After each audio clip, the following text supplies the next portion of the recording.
They were sitting there, all 22 of them, and I looked around. I said, now, if we get caught, what will happen to me?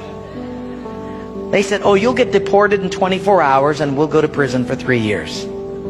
I said, you're kidding. How many of you have been in prison for your faith? Out of 22, 18 raised their hands. I thought, no way. And I looked at him and I said, you 22 people, how many people do you oversee? Because they were all of these small group leaders, underground church leaders in the Hunan province.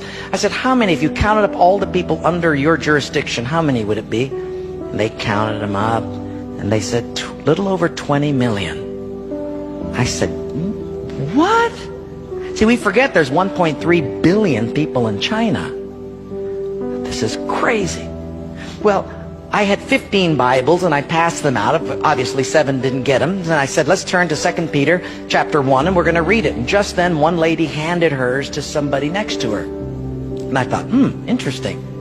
Well, we turned there anyway, and as we started reading it, I understood why she gave it away. She had memorized the whole thing. She just recited the whole chapter. When it was done, I went over to her at a break and I said, you recited the whole chapter. She says, oh yes, I've memorized many chapters. I said, where did you memorize so many chapters? She said, in prison. I said, you have much time in prison. So I said, but don't they confiscate the Bible? And she said, yes. So people bring in scriptures written on pieces of paper and they bring it in. So I said, but then if they find that piece of paper on you, won't they confiscate that? She said, oh yes, that's why you memorize it as fast as you can. Because even though they can take the paper away, they can't take what's hidden in your heart. I thought, wow. Well, after 3 days, you fall in love with these people. And when it was done, I said, how can I pray for you? I'm going to go back to America. You guys have been just so wonderful. How can I pray for you?